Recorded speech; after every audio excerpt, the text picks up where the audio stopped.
여러분, 사람들을 만나면 헤어져야 됩니다. 그래서 헤어질 때, 저녁이 되면, 만날 시간이, 약속 시간이 다 끝나면 헤어질 때, 또 보자고 얘기하고, 또 보자. 영어로 얘기하면, see you tomorrow 해서, 내일 보자. 이렇게 얘기해요. 회사에서 근무하고, 근무 시간이 다 끝나면, 집에 돌아갈 때, 내일 보자고 얘기해요. 예배 시간 끝나고 하면, 다음 주에 봅시다. 그런데 그 다음 주에 그 성도가 보이지 않는 거예요. 알고 봤더니 죽은 거야. 반 일주일 동안에 죽은 거야.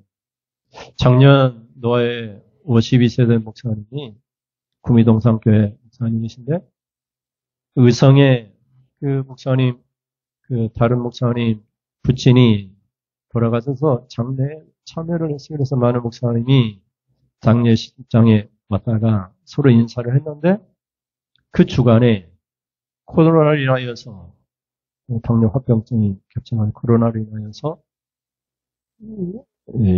혼수 상태에 빠졌습니다. 그래서 기도를 이렇게 부탁을 했는데 며칠 못 가시고 2~3일 안에 숨을 거두셨어요. 다시 볼 수가 없게 된 것입니다. 노예에서 많은 분들이 젊은 목사님이 키는 작지만 따뜻하고 여기 고향이 상주라 지나갈 때마다 누나가 형이 지은 사과나 이런 감자나 이런 것들 못난 것들은 못 파니까 지나가면서 교회에 놓고 가기도 했던 그런 목사님이 다시 볼 수 없게 된 거예요. 죽음이 다시 보지 못하게 한 것이죠. 우리는 또 보자고 얘기합니다. 그러나 간밤에 무슨 일이 일어나는지 우리는 알 수가 없어요. 다시 못 볼 수가 있어요. 그러나 천국에서 다시 볼 수 있기를 바랍니다. 천국에서 다시 만나기를 원합니다. 근데 여러분, 다시 만날 때 어떻게 만나야 됩니까? 어떤 모습으로 만나야 됩니까? 우리는 매일 또는 매주 만나니까 그럴 수 있지만 우리가 벌하신 주님을 우리가 평소에도 내재하시는 예수님, 영으로 우리 가운데 임재하시는 예수님 만나기는 하지만 천국에서 다시 예수님을 만날 때 우리의 모습이 어떤 모습으로 주님을 만날 수 있을까요? 사도 바울은 자는 자들에 대하여 이 본문 다음 단락에서 얘기를 해요. 13절 말씀을 같이 읽어보시겠습니다. 13절 시작. 형제들아 자는 자들에 관하여는 넘겨주세요. 13절 시작. 형제들아 자는 자들에 관하여는 너희가 알지 못함을 우리가 원하지 않으니 이는 소망 없는 다른 이와 같이 슬퍼하지 않게 하려 하니라. 자는 자들, 죽은 자들에 대하여 우리 그리스도인들은 소망이 있다는데 그 소망이 뭐냐? 우리는 주님과 함께 살게 된다는 거예요. 17절에 보면은 근데 앞에 화면에 없어요. 4장 17절에 보면 그 후에 우리 살아남은 자들도 그들과 함께 구름 속으로 끌어올려 공중에서 주를 영접하게 하시리니 그리하여 우리가 항상 주와 함께 있으리라. 18절에 그러므로 이러한 말로 서로 이루하라. 죽은 자들에 대해서 이루할 말이 있는데 죽은 자들도 부활하고 죽지 않는 자들도 공중으로 돌린다고. 그래서 우리가 주와 함께 항상 살게 될 거니까 서로 이루하라는 거예요. 죽은 자들 때문에 지나치게 슬퍼하지 말라고 얘기하고 있어요. 그런데 문제는 주님을 만날 때 그리고 그 주님과 항상 함께 영생을 누리며 살게 될 텐데 그때 우리가 어떠한 모습으로 주님을 만나고 항상 영생토록 주님과 함께 살 수 있겠느냐 하는 거예요. 그냥 대충 신앙생활하다가 평생 영생토록 그와 같은 대접을 받고 살 텐데 우리의 인생이 짧지만 그 짧은 인생을 통해서 우리의 영생이 결정되고 주님과 함께 어떠한 삶을 영생토록 살게 될 것인지가 결정되는 거예요. 우리 주님이 강림하실 때 우리가 다시 만날 텐데 주님 만나는 것이 부끄러워. 내가 천국은 가기는 가지만 주님 앞에 설 수도 없는 그런 부끄러운 신앙생활 하다가 천국에 갈 수도 있어요. 그렇게 하지 말고 우리가 천국에 들어갈 때 주님이 다시 재림하시고 강림하실 거예요. 우리의 성도로서의 거룩함이 아무런 흠이 없는 그런 신앙생활을 해야 된다는 거예요. 우리 마누라이세요. 성도는 흠이 없어야 돼요. 없어요. 흠이 있으면 주님 앞에 부끄러워요. 죄를 지어도 되겠지. 그러면 안 돼요. 성도는 죄를 지으면 성령이 책망하실 때 책망의 소리를 듣고 돌이켜야 돼요. 잘못된 길에 돌이켜야 되는 거예요. 그래서 여러분 3장 13절 말씀을 보세요. 3장 13절에 앞에 있는 화면을 보시면 같이 읽습니다. 시작. 너희 마음을 굳건하게 하시고 우리 주 예수께서 그의 모든 성도와 함께 강림하실 때 하나님 우리 아버지 앞에서 거룩함에 흠이 없게 하시기를 원하노라. 아멘. 여러분 어제 마트를 갔는데 마트 보면 이제 과일들이 예쁜 과일들이 지는 데 있어요. 요즘 참외나 수박이나 이게 여름에 나긴 하지만 하우스 시설이 잘 있어서 참외나 과일들이 이렇게 진열되어 있어요. 예쁘요. 참외는 이렇게 아주 예쁘게 그것도 포장해가지고 그 작은 단위로 작은 박스에 포장되어 있어요. 아직 비싸기는 하지만 그냥 쳐다만 보겠지만 여러분 과일도 농부가 생산해서 과일 상자에 담을 때 어떻게 해요? 모양이 쭈글쭈글하거나 이렇게 타원형으로 되지 않는 것은 과일 상자에 담지 않아요. 흠이 우리 기스라고 하죠. 흠이 조금이라도 있어도 담아야 안 담아요. 100% 내지 모르. 이건 그냥 상품으로 가치가 없는 상품의 가치. 간혹 우리가 동판장에 가면은 그런 과일들은 반값도 못 받아요. 3분의 가격도 못 받아요. 별과라고 하던가요? 그런 과일. 열과, 지나치게 익어버린 그런 과일. 그런 것들은 상품 가치가 없어요. 우리의 거룩함에 흠이 없게 하시려고 누가 주 예수 그리스도께서 강림하셨고 누구랑 강림하느냐? 이미 죽었던 성도들과 함께 주의 성도들과 함께 같이 강림할 때 누가 보느냐? 우리 주님만 보는 것이 아니라 이미 천국에 가 있는 모든 성도들이 함께 이 땅에 예수님과 강림하면서 우리의 모든 신앙생활을 보고 우리의 신앙생활이 흠이 있는가 없는가를 보는 거예요. 이 얼마나 웃기지? 나 혼자도 가만히 생각하면 내가 얼마나 흠이 있는가 없는가 스스로도 고민이 되는데 누가 봤단 말이에요. 내가 오늘 하루의 삶을 누가 봤어? 지켜봤어? 지나가는 집사람이 봤든지 경찰관이 봤든지 봤어? 그러면은 그거 하나 탄론한 그 죄 때문에 얼마나 고민이 됩니까? 근데 지금 이 상황이 거룩함에 흠이 없게 하는. 그런데 이 사건이 데살로니가서 3장에 보면 3장 전체 내용이 뭐냐면은 그의 환란을 돌고 있고 환란 당하면서 예수를 버리고 욕하고 떠나가는 그런 많은 사람들이 있는 그런 상황을 얘기하는데 그래서 마음에 굳건하게 해야 된다. 끝까지 신앙생활을 지켜야 된다고 하면서 우리 주 예수께서 그의 모든 성도와 함께 강림할 텐데 그 성도들 앞에서 우리 주 예수님 앞에서 우리의 거룩함에 흠이 있으면 안 된다. 상품 가치가 없다. 성도로서의 상품 가치가 없으니까 흠이 없는 신앙생활을 해야 된다. 이렇게 말하는 거예요. 우리 농사를 재가지고 공판장에 물건을 내는데 참외나 수박이나 다른 물건을 갖다 내는데 쌀이라도 상관이 없고 갖다 내는데 쌀을 정부에서 이렇게 수매를 하는데 거기다가 옛날에는 어떻게 했어요? 쌀 가방이 아니까 어때요? 안에는 쭉정이 놓고 바깥에만 알고 가득 넣어가지고 꾹 찔러가 찍어보면은 그게 속에 있는 게 다 드러나죠. 그래서 지금 그렇게는 하지 않는데 처음에는 그렇게 했단 말이에요. 소를 팔 때에도 그는 이게 키로가 많이 나가야 되니까 물을 많이 먹어가지고 물 먹인 소를 팔고 그랬대요. 흠이 다 발각돼요. 다 발각돼요. 그게 지금 누구 앞에서 발각되느냐?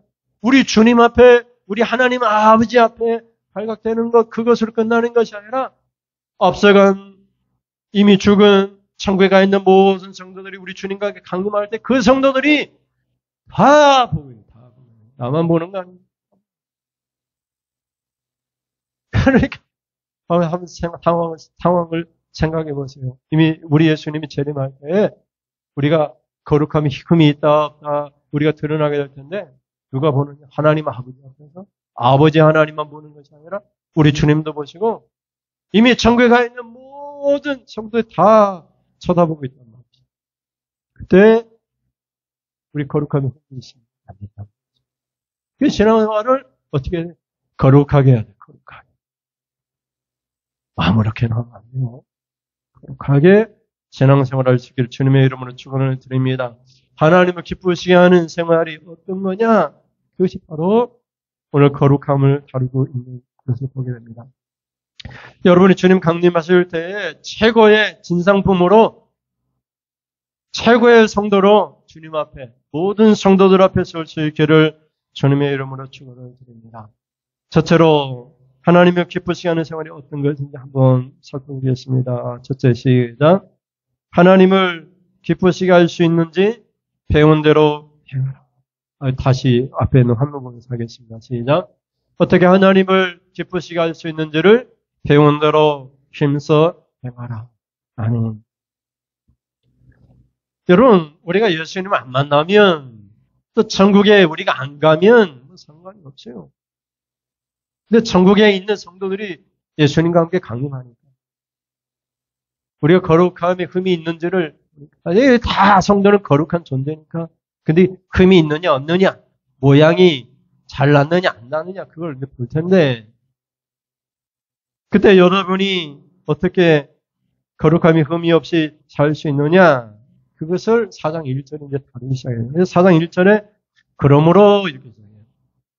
그러므로 주님 강림하실 때 우리가 하나님 아버지 앞에 흠이 없게 해야 되는데 그러므로 그 방법이 뭐냐를 우리에게 소개를 해줘요. 1절을 같이 보시겠습니다. 1절에 시작.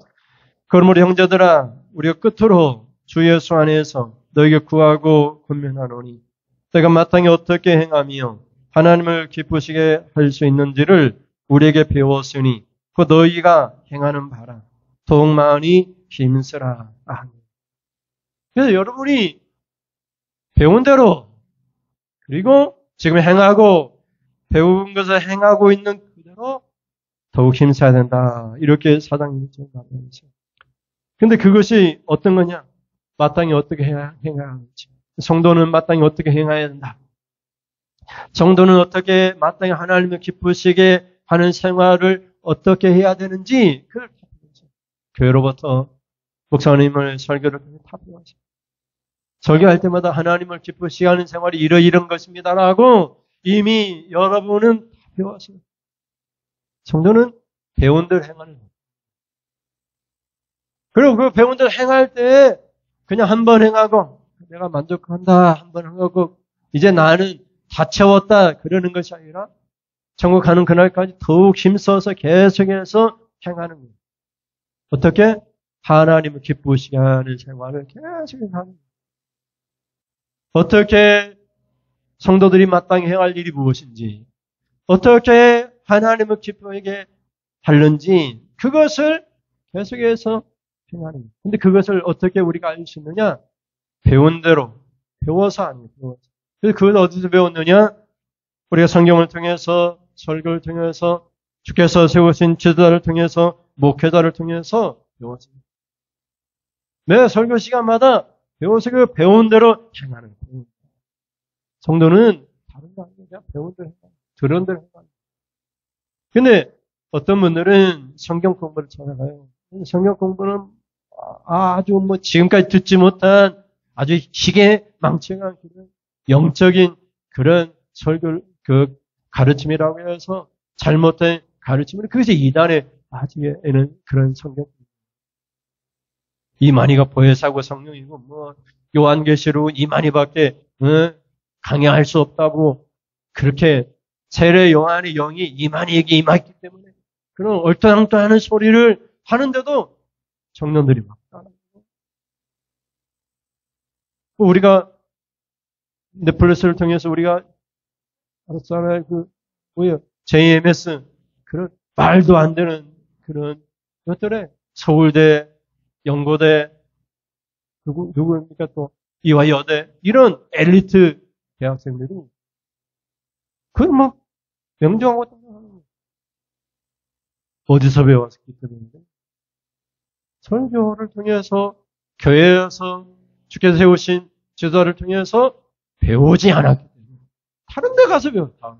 다른 데 가서 잘못된 가르침을 받았기 때문에 그래서 여러분이 교회에서 하나님을 기쁘시게 할 수 있는 대로 배우고 성도들 어떻게 하는 것이 마땅한 신앙생활인가를 배워서 사도 바울이 얘기하는 것처럼 우리에게 배웠으니 너희가 행하라.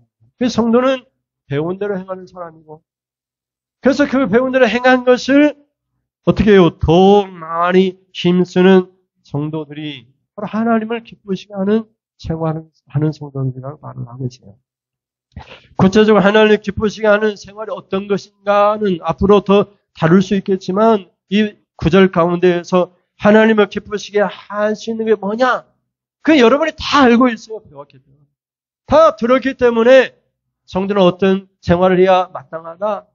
성도는 어떤 생활을 해야지 하나님 기쁘시게 한다. 그것을 다시 돌존해서 얘기할 뿐이지 다 알고 있어요. 그러니까 충돌해서 말씀과 결발할 것인지 그것을 받아들일 것인지는 우리의 선택이지만 말씀과 부딪히면 우리가 깨지고 말씀을 받아들이면 우리의 영이 사는 거예요. 그래서 4장 1절은 그러므로 형제들아 우리가 끝으로 주 예수 안에서 너에게 구한다는 말 뭐예요? 간절히 원한다는 말이에요. 권명하노니 너희가 마땅히 어떻게 행하니 하나님 기쁘시게 할 수 있는지를 배운다는 행하고 있는데 행하고 있는 것을 더욱더 많이 해라. 이렇게 말하고 있어요. 그래서 여러분이 지금까지 배운 대로 하나님 기쁘시게 했다면 더욱 많이 힘써서 행할 수 있기를 주님의 이름으로 축원을 드립니다. 왜 그렇게 해야 되느냐? 우리 주님을 다시 만나야 돼요. 어떻게 만나야 돼요? 주님을 기쁘시게 하다가 만나야 돼요. 하나님을 기쁘시게 하다가 만나서 주님 앞에 많은 성도들 앞에서 앞서간 많은 성도들과 함께 예수님 강림하실 때 하나님 앞에서 여러분이 정말 자랑스러운 최고의 과일로 치면 최고의 상품이 되는 그 최고로 하나님이 기뻐하신 그런 성도가 되요 항상 천국에서 영원토록 주님과 함께 살게 될 텐데 주님이 천국에서 계속해서 자랑하는 그런 축복하는 그런 성도님이 될 수 있기를 주님의 이름으로 축원을 드립니다. 둘째로 같이 읽겠습니다. 둘째로 같이 읽습니다. 시작. 재부팀 그러네. 왔다.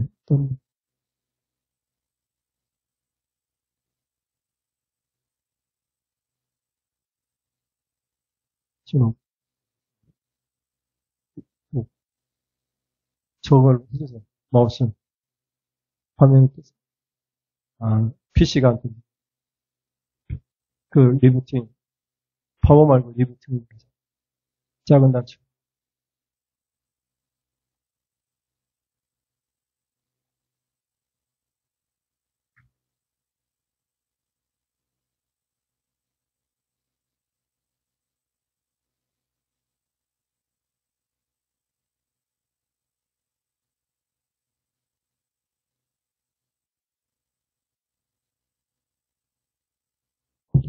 그래서 우리가 하나님을 기쁘시게 하다가 우리가 예수님 강림할 때 왜 그 강림할 때 우리에게 영광이 되고 기쁨이 됩니까? 주님이 우리에게 주시기로 한 상급들이 있고 기쁨이 있으니까. 1010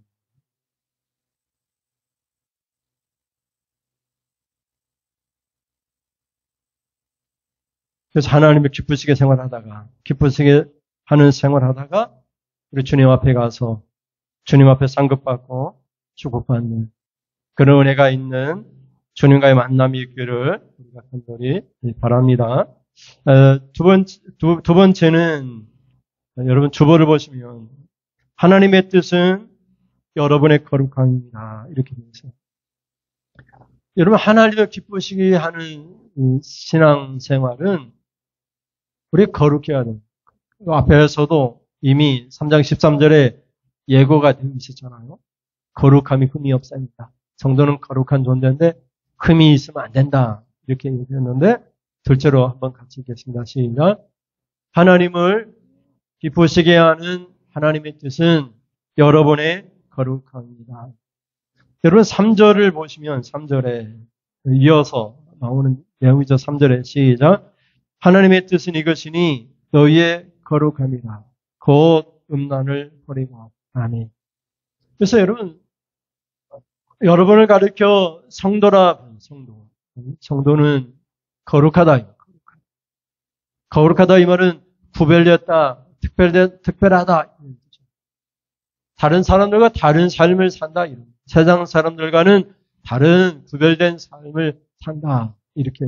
그래서 이 단어는 깨끗하다. 이런 뜻으로서 사용돼요. 근데 여기 3절에 보면은 동사를 사용하고 있는 것이 아니에요. 거룩해져야 된다. 그렇게 얘기하는 것이 아니에요. 거룩하라. 이렇게 명령하는 것도 아니에요. 하나님의 뜻은 이것이 너희의 거룩함이라 명사형을 쓰고 있습니다. 성도의 거룩함이 하나님의 뜻이에요. 이 거룩함이라고 하는 이 단어는 신학적으로 성화라는 뜻이에요. 성화. 거룩하게 변화되어 있는 그런 과정을 성화라고 얘기하지만, 이 단어 자체는 이미 거룩화되어 있는 그런 일을 얘기하고 있어요. 그래서 하나님은 성도의 거룩함 자체로 거룩해져 가는 것을 원하는 것도 아니고, 예수를 믿는 순간 그냥 완전히 거룩해져 있는 그런 존재. 그것을 하나님 원하시고, 그래서 하나님의 뜻이라고 얘기하는 거죠. 내가 예수 믿고 아직 거룩해질 단계가 안 돼서 앞으로 조금 더 믿고 더 거룩해질 거야. 그런 거 아니에요. 예수님께 내 죄를 위하여 십자가에 죽으셨기 때문에 그를 믿는 그 순간 말씀을 그대로 배워서 그대로 순종해서 완전히 거룩함 상태에 있는 것을 얘기해요. 우리는 어때요? 예수 믿고 우리가 무슨 직분을 주든지 무슨 일을 할 때 아직 때가 안 됐다 이렇게 얘기를 하는데, 하나님은 그거 인정하지 않으세요. 예수 믿는 순간 십자가의 은혜, 내 죄 때문에 예수님 십자가에 죽으셨다는 사실을 믿는 그 순간 하나님에 대한 명목적으로 말씀을 그대로 믿고 그대로 따르는 거예요. 그렇게 그대로 따르지 못한 내 자신을 회개하고 온통히 하면서 하나님 앞에 기도하면서 말씀대로 설 수 있도록 도와달라고 기도할 뿐이지, 그걸 제쳐놓고 이 말씀은 내가 다음에 지킬게요. 내가 믿음이 더 좋아지면 지킬게요. 11조는 다음에 믿음이 성장하면 할게요. 그런 거 아니에요. 주님이 나를 위하여 십자가에 자신의 생명까지 내놓으셨는데 내가 이 정도밖에 못한다는 것을 스스로 하나님 앞에 간절한 마음으로 하나님 앞에 감사하면서 은혜로 사는 것, 그것을 우리의 거룩함이라고 얘기를 해요. 이 거룩함이라고 하는 이 단어는 개혁하다, 하나님을 경외하다, 정결하게 하다, 정화하다, 청결하게 하다, 하나님께 바치다, 이런 단어들과 함께 사용해요. 구약시대에 여러분 짐승을 잡아서 내 죄 대신에 짐승에게 죄를 뒤집어 씌우고 그 짐승을 하나님 앞에 제물을 드리는데, 그 제물을 어떻게 드렸어요? 흠이 있는 거 드릴 수 없었어요. 그것도 어린 양을 잡아요. 얼마 되지 않은 그런 어린 양. 깨끗하고 흠이 없는, 점도 없는 깨끗한 짐승에게 죄를 전가해서 하나님 앞에 제물을 드렸죠. 성도란 거룩하게 사는 거고, 거룩함을 통해서 하나님을 기쁘시게 하는 삶을 사는 것. 그것을 여기서 하나님 어떻게 기쁘시게 생활할 수 있느냐. 우리 주님 앞에 주님 강림하실 때, 예수님 강림하실 때 모든 앞서간 잠자는 성도들이 이미 부활해서 우리 주님과 함께 다시 강림할 때 그들 앞에서 우리가 하나님을 기쁘시게 하는 생활을 하다가 그들 앞에 우리가 보여줄 텐데 어떻게 기쁘시게 하는 생활을 하시느냐? 첫째는 배운 대로 하고 배운 대로 행할 때에 그냥 그들 만족하지 않을 더욱 힘써 행하고 둘째는 우리의 거룩함. 물론 앞에서 3장 13절 얘기했기 때문에 거룩한 흠이 없어야 된다고 얘기했기 때문에 거룩함이라는 단어가 나오는 것은 당연하죠. 그래서 하나님의 뜻은 거룩함입니다. 이건 아무리 얘기해도 지나치지 않아요. 거룩함은 한마디로 얘기하면 깨끗해집니다. 성도는 깨끗한 생활을 합니다. 죄를 지으면 안 되는 것이죠. 그리고 계속해서 이어지는 말씀은 6절에 가면 6절 볼까요? 앞에 화면 볼까요? 6절 같이 읽겠습니다. 6절 시작. 이 일의 분수를 넘어서 형제를 해하지 말라. 이는 우리가 너희에게 미리 말하고 증언한 것과 같이 이 모든 일에 주께서 신원하여 주심이라. 아멘. 여러분, 여기 보면은 형제를 해하다라고 하는 이 헬라어는 이용하다, 사적인 목적으로 취하다, 이득을 취하다 이런 갖고 있어요. 내가 규민인을 반주자로 이용할 때 하나님께 예배 드리는 반주자로 이용하는 것이 아니라 내 개인적인 목적을 위해서 이용한다. 그러면 이것은 형제를 해야 하는 거예요. 여러분이 무엇인가 어떤 것을 하려고 할 때 성도들을 이용하는 것. 그것도 나쁜 쪽으로 악용하는 것. 자기 사적인 목적으로 누군가를 이용하는 것을 형제를 해야 하는 것이라고 말하고 있어요. 형제를 이해한다면 그렇게 하지 않아요. 교회는 다니는 성도들을 우리가 이해해서 한다면은 그렇게 이용하는 것이 아니죠. 그래서 누군가를 이용하는, 어떤 목적을 위해서 어떤 성도들을 이용하는. 교회가 문제가 있어가지고, 목사님 제가 목사 입장에 선 성도들을 이용할 수도 있잖아요. 떠나가지 말고, 제발 나를 지켜다가 이용하시, 그거 하지 말라는 거예요. 행복한 신앙생활을 위하여, 어디든지 하나님 예배하며 살 수 있으니까, 원하는 선택하지 말고. 어찌든지 간에 형제를 이용하는 것은 안 된다고 말을 하고 있어요. 그것은 하나님이 원하는 것이 아니에요. 그것은 우리의 분수, 우리의 경계, 우리가 할 수 있는 권한 밖의 일이에요. 그 형제를 어떻게 우리가 이용하다 그 형제가 망하는 일이 벌어질 수 있으니까 그렇게 하지 말라. 이 일의 분수를 넘어서 우리의 권한을 넘어서 형제를 이용하지 말라 이렇게 말합니다. 왜 이용하지 말라고 얘기하느냐? 6절을 한번 다시 읽어볼까요? 6절에 시작. 이 일에 분수를 넘어서 형제를 해하지 말라. 왜라고 하고 있어요? 이는 우리가 너희에게 미리 말하고 증언한 것과 같이 이 모든 일을 주께서 시원하여 주십니다. 이미 엄청나게 사도 바울이 이미 말한 적이 있고 또 다시 말을 해요. 이 모든 일에 주께서 신원하여 주신다. 이 말은 신원하다 이 말은 보응하다, 안갚음하다 이런 뜻이에요. 하나님 반드시 갚는다 이 말이에요.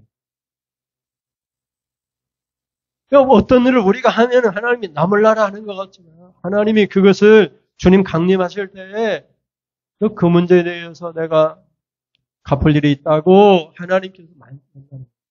그러니까 여러분 어떤 목적을 위해서 어떤 성도를 이용하고 사적인 목적으로 이용해서 안 됩니다.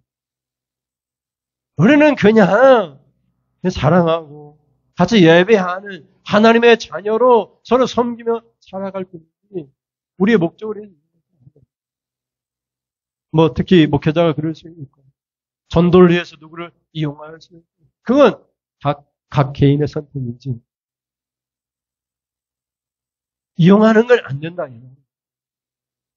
그래서 이용하는 것을 오늘 성경은 우리 한글은 해야 하는 것으로 번역을 했고 이 모든 일에 대해 주께서는 갚아주신다.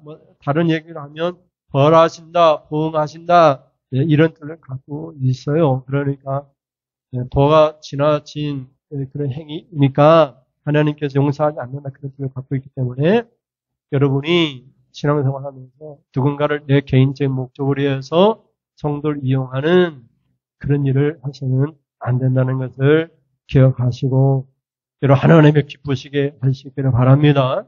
하나님께서 신원한다 이 말은 절대로 기뻐하지 않는다 이 말이에요. 그래서 여러분 이런 일을 하지 않으므로 하나님 기쁘시게 하고 여러분이 거룩한 그 성도로서 존재 흠이 없는 존재로 하나님 앞에 우리 주님 다시 만날 수 있기를 주님의 이름으로 축원을 드립니다. 만날 때 주님이 잘했다, 착하다, 청생했다. 그런 칭찬도 받고 상급도 받을 수 있기를 바랍니다. 마지막으로 셋째 같이 읽겠습니다. 셋째 시작. 조용히 자기 일을 하고 일하기를 힘써야 합니다. 여러분 11절 말씀인데요. 11절 같이 읽겠습니다. 시작. 또 너희에게 명한 것 같이 조용히 자기 일을 하고 너희 손으로 일하기를 힘쓰라. 아멘. 이건 명령입니다. 사도 바울이 데살로니가 교회 성도들에게 보내는 명령인데 조용히 말은 잠잠히 말하지 말고 성도는 교회에서 말하는 것이 아니라고 말씀은 듣는 존재지 말하는 존재가 아니에요. 그 기도도 우리가 말하는 것 같지만은 사실은 하나님 말씀에 근거해서 그 말씀대로 살기를 하나님 앞에 강구하는 것이지 내 이기적인 목적이나 그것을 달성하기 위하여서 하나님 앞에 협박하는 것이 기도가 아니죠. 그래서 여기에서 조용히 잠잠히 이 말이에요. 조용히 자기 일을 하고 물론 여기서 자기 일은 교회에서 직분일 수 있지만은 우리가 세상에서 어떤 직업을 가지고 일하는 것은 그리고 너희의 손으로 일하기를 힘쓰라 이렇게 11절 말했어요. 그래 여러분 성도들은 일을 해야 돼요. 일을 해야 되는데 자기 손으로 일해요. 자기 손으로. 근데 여러분 우리가 살다 보면 목사님 저도 그렇지만 구걸하는 그런 인생을 사는 것 같은 인생을 살 때가 참 많아요. 우리 한국 교회에 여러분 70% 이상이 자립하지 못하는 교회. 목회자들이 최저 생계비도 못 받고 생활해요. 100만 원도 안 되는 돈을 받고 사람이 받고 생활해요. 많은 목회자들이 빚진 인생을 살고 있습니다. 구차하게 살고 있어요. 12절 인사하면서. 그래서 일을 할 수밖에 없는 목회자들이 많아요. 총회에서도 법으로 목회자는 이중직을 못하게 되겠지만 생활비를 위해서 일을 하도록 법으로 허락을 했어요. 그게 앞으로 나아갈 시골교회 현실이고 농촌교회 현실이에요. 교회들마다 농촌교회들이 3명, 4명 예배드리는 교회가 많이 늘어나고 있어요. 그런 점들을 여러분이 생각하고 목회자인 저를 이해할 수 있고 또 여러분 자신도 이해할 수 있으면 좋겠어요. 여러분이 주어진 환경 속에서 일을 하세요. 자기 일을 해야 됩니다. 그리고 자기 일을 할 때 자기 손으로 일을 해야 됩니다. 누가 가져다 주는 거 그거 바라지 말고 열심히 일할 수 있기를 바랍니다. 왜 일을 해야 되느냐? 12절이 그렇게 설명하죠. 12절을 같이 읽겠습니다. 12절 시작. 이는 외인에 대하여 12절 시작. 이는 외인에 대하여 단정행하고 또한 아무 궁핍함이 없게 하려 함이라. 아멘. 그래서 외인은 불신자들 얘기를 할 수 있죠. 불신자들에 대해서 우리가 단정하다 이 말은 품위 있게 하다, 어울리게 하다. 목회자로서 또는 성도로서 품위 있는 생활을 해야 되는데 그냥 목회자가 단벌신사로 1년 내내 똑같은 옷 입고 차도 그냥 다 찌그러든 차 타고 다니고 그러면은 세상 사람들이 품위가 없다고 그렇게 얘기하고 비웃고 그래요. 하나님의 교회 목사가 저는 그걸 하고 다닌다. 이런 일을 한다 이 말이죠. 그래서 품위 있게 생활하기 위해서 일을 할 수밖에 없다. 이렇게 하는 것이죠. 그래서 여러분도 일을 해서 멋진 옷을 입고 다니세요. 돈 벌어가지고 그 돈 가지고 멋지게 사세요. 그래서 더 멋지게 살려면 더 힘써서 일해서 그 소득 주고 하나님 교회 세우고 그렇게 사세요. 남을 섬기면서 봉사하며 살아가세요. 그게 하나님을 기쁘시게 하는 생활이에요. 내가 돈 벌어가지고 나만 잘 살고 나만 행복하고 하나님 기뻐하지 않아요. 하나님이 딱 파는데 구차하게 남이 주는 돈 막 받아가 하면서 살아요. 그거 하나님 기뻐하죠. 내가 목회자니까 네가 목회자니까 남이 주는 돈 빌어먹을 돈 받아가면서 구차하게 살아가라. 하나님이 그거 원하지 않아요. 그냥 일을 하면서 품위 있게 살라고 해요. 그래서 여러분도 일하시고, 시골교회는 앞으로 목회자가 일할 수밖에 없으니까 어쩔 수 없잖아요. 일을 해야 합니다. 그래서 그것도 힘써서 일을 해야 합니다. 그래서 그 다음에 뭐라고 얘기하고 있어요? 12절 다시 읽어볼까요? 12절 이는 외인에 대하여 단정행하고 또한 아무 궁핍함이 없게 하려 합니다. 궁핍함 말은 가난하고 구차하다 이런 뜻이거든요. 가난한 생활 벗어나야 됩니다. 구차한 생활 벗어나야 됩니다. 우리가 이제 노예 가면 목사님들 만나는데 노년이 걱정돼요. 은퇴하면 뭐 먹고 사나 이런 걱정이 많아요. 연금도 든 것이 없고 아무것도 없어요. 누가 책임져주는 사람도 아무것도 없어요. 시골교회나 이렇게 개척교회나 큰 교회가 아니면은 은퇴할 때에도 교회에서 어떤 것도 받을 수가 없어요. 그런 구차한 그런 인생이 성도로서 하나님을 기쁘시게 하는 신앙생활이 아니라고 말하면서 일을 해라. 자기 손을 일해라. 그것도 힘써서 일하라. 또 이 글을 쓰고 있는 사도 바울은 어떻게 일을 했느냐? 밤낮으로 일을 했어요. 밤낮으로. 여러분은 밤낮으로 일할 필요 없죠? 사도 바울은 밤낮으로 일을 했대요. 2장 9절 말씀 보세요. 2장 9절에 시작. 형제들아 우리의 수고와 애쓴 것을 너희가 기억하리니 너희 아무에게도 폐를 끼치지 아니하려고 뭐라고 얘기하고 있어요? 밤낮으로 일하면서 너희에게 하나님의 복음을 전하였노라. 그래서 사도 바울은 자신의 권한 포기했어요. 교회로부터 사례비 받는 거 다 포기하고 자신이 직접 직업을 가졌어요. 여러분이 잘 알고 있듯 사도 바울은 장막 텐트를 치는 그런 사업을 했어요. 그것도 밤낮으로 일해서 그 텐트를 팔아서 목회 생활을, 선교 생활을 했어요. 그러니 여러분, 목회자도 일하니까, 사도 바울도 일하니까, 데살로니가 교회 성도도 일하라, 이 말이에요. 자기 손으로 일해서 빌어먹고 살지 말고, 거창하게 가난하게 살지 말고, 떳떳하게, 당당하게, 품위 있게 살라고 말을 하고 있어요. 교회에서 사례비 안 받아도 상관없으니까, 그냥 품위 있게 일하면서 살라고. 그것이 하나님을 기쁘시게 하는. 그래서 우리가 주님과 함께 성도들이 모든 성도들이 함께 강림할 때 주님 앞에서 하나님 앞에서 우리의 거룩한 흠이 없는 그런 생활을 하고 있어요. 그래서 여러분이 그냥 과일을 생각해 보세요. 여러분 농사를 짓고 가을에 추수를 해가지고 매상을 하거나 내다 팔 때에 고추 농사 지니까 고추를 내다 팔 때 꽃이 흠이 있으면 어떻게 해요? 못 팔잖아요. 기날이 조금이라도 생기면 그거 못 팔잖아요. 아주 깨끗한. 그래서 요즘은 그냥 어떻게 해요? 햇볕에 안 말리고 그냥 전기로 건조기에 다 말리잖아요. 건조기에 말리면은 햇빛을 안 받아서 비타민 D는 없을지 몰라도 깨끗합니다. 그래야지 시장에 가는 거예요. 여러분이 하나님 앞에 주님 앞에 내다 파는 것은 아니지만 주님 강림하실 때 여러분이 주님 앞에 딱 놓여 있는데 기나리가 있던 거예요. 그러면 안 돼요. 거룩함에 금이 없어요. 그래서 어떻게 성도가 마땅히 생활해야 되느냐? 성도들은 어떻게 하나님 기쁘시게 생활하는 것이 어떤 거냐? 그 배운 대로 해야 돼요. 못 배운 거 하면 안 돼요. 안 배운 거 하면 안 돼요. 내가 가르치지도 않았는데 성도들이 그 이러면 안 된단 말이에요. 목회자는 제가 안 가르쳤는데 그 일을 하면 그건 성도로서 하나님 기쁘시게 하는 게 아니야. 물어보세요. 목사님 이렇게 해도 돼요? 안 된다고 하면 안 되는 거예요. 그래도 되죠. 하면 그렇게 해도 되는 거예요. 고민이 되면 여러분 성경 읽다가 고민이 되면 또 무슨 선택에서 고민이 되면 목사님 저에게 물어보세요. 저도 기도하고 하나님이 기뻐하시는 것은 이겁니다. 이렇게 눌러줍니다. 배운 대로 해요. 배운 대로.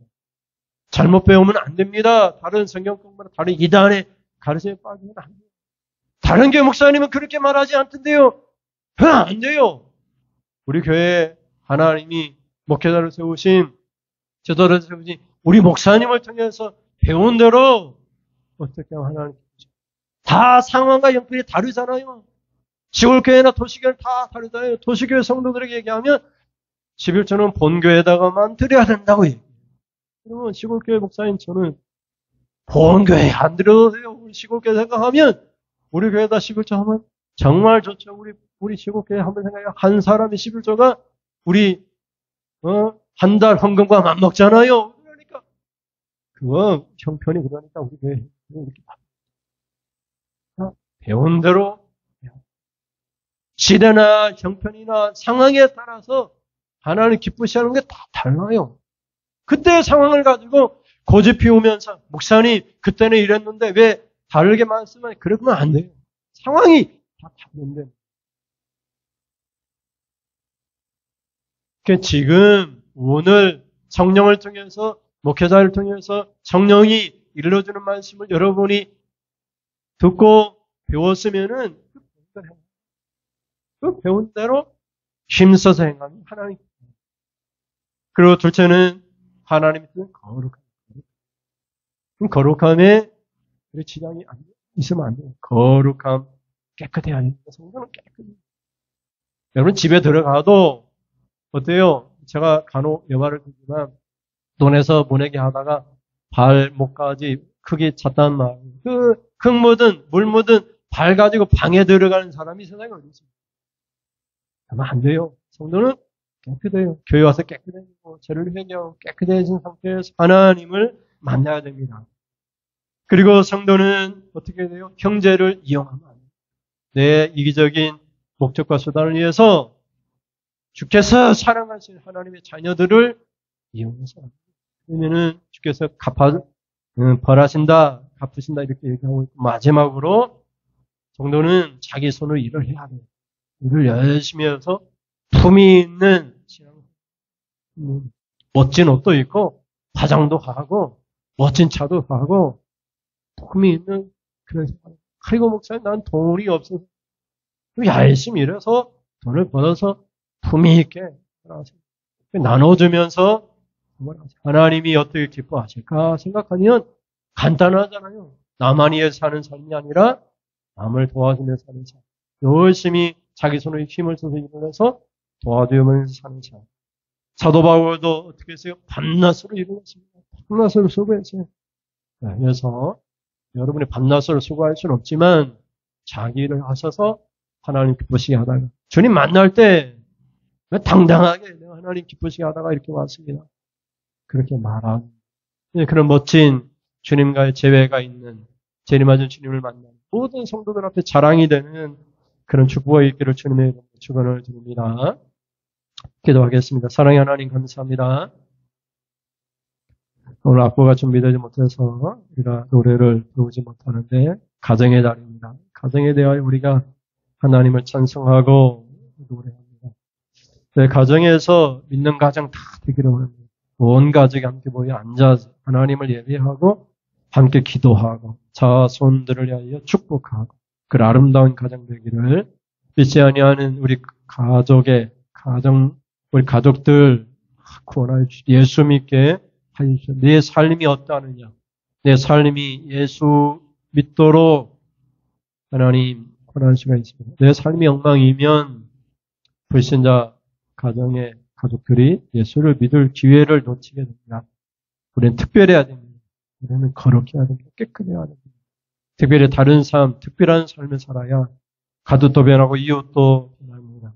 또 교회는 하나님의 집이고 하나님의 가족입니다. 같이 예배드리는 우리 성도들이 형제요 자매입니다. 그리고 하나님은 아버지이십니다. 그래서 우리가 함께 예배드리는 아름다운 우리가 가족입니다. 멋진 아름다운 가정, 교회 되게 하여 주시옵소서.